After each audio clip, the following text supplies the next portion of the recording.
one is radiation pattern. So radiation pattern is nothing but mathematical function or graphical representation of the radiation properties of the antenna for the special applications, particularly for as a function of space coordination. Okay, so various parts of radiation patterns are called as lobes. Okay, there are 4 types of lobes: major lobe, minor lobe, side lobe, and back lobe. Okay, there are 4 types of lobes: major lobe, minor lobe, side lobe, and back lobe. We will see one by one. First one is major lobe. So major lobe is also called as main beam. So it is the radiation lobe containing the direction of maximum radiation. Second one is minor lobe.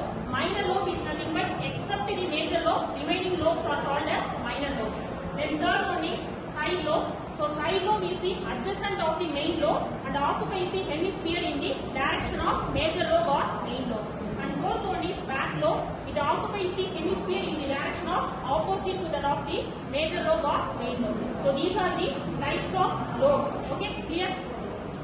So next one is simple diagrammatic representation for radiation pattern. So from the diagram itself, we can clearly understand that this is the maximum radiation covering. Okay, so this maximum radiation covering portion is called as major lobe. So except the major lobe, remaining lobes are called as minor lobes. So in minor lobe, there are 2 lobes. One is side lobe and another one is back lobe. Already we have seen.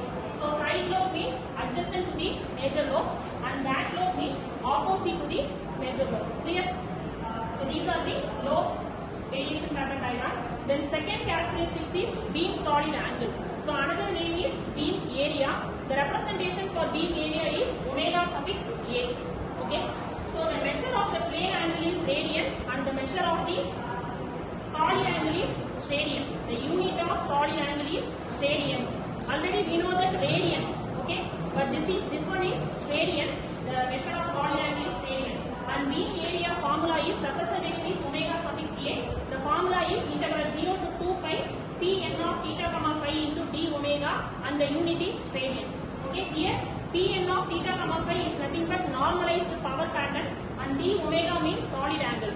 This d omega value is sin theta, d theta, d phi. Clear? So this is nothing but beam solid angle and the continuation is we have to find out the solid angle value subtended by the sphere and its value is 4 by stadian. 1 radian is equal to 1 stadian. That is 1 stadian is equal to solid angle of sphere divided by 4 pi. And we know that 1 stadian is equal to 1 radian square. We can convert radian into degree also. We know that 1 radian is equal to 180 by degree. So we have to substitute here. So instead of 1 radian square, substitute 180 by pi the whole square degree square. Substitute pi value as 3.14. Finally, you will get 3282.8 degree square. Okay. Then, but we need 4 pi stadian to find out the solid angle of the sphere. So 4 pi stadian, we are having the value of 1 stadian. Multiply that value by 4 pi. So you will get nearly equal to 41,253 degree square. This is the final value of solid angle of sphere.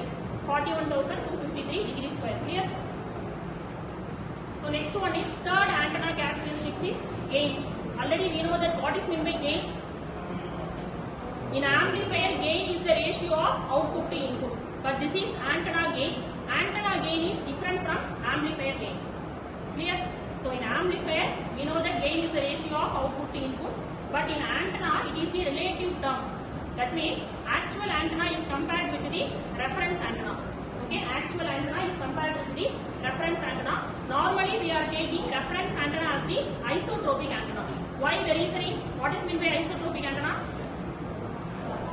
It is a lossless antenna and it radiates uniformly in all the directions. So that's why we are taking isotropic antenna as a lossless antenna. Okay.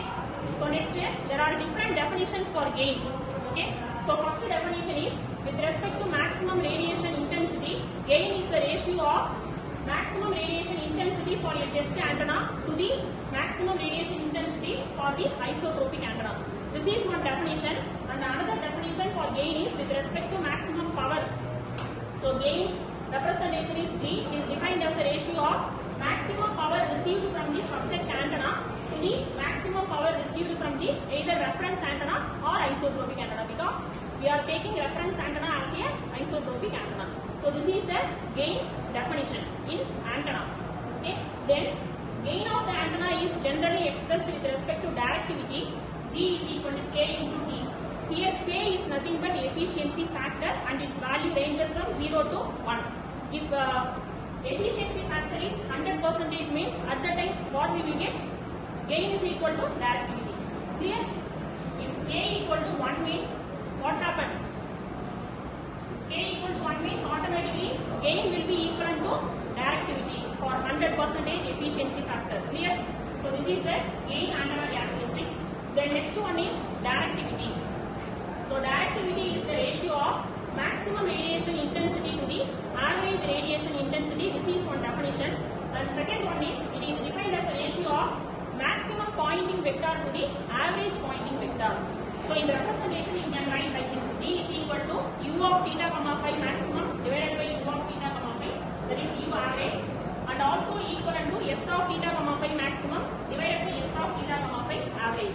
Simply you can write directivity D is equal to 4 pi by omega A. What is meant by omega A? Already we have seen.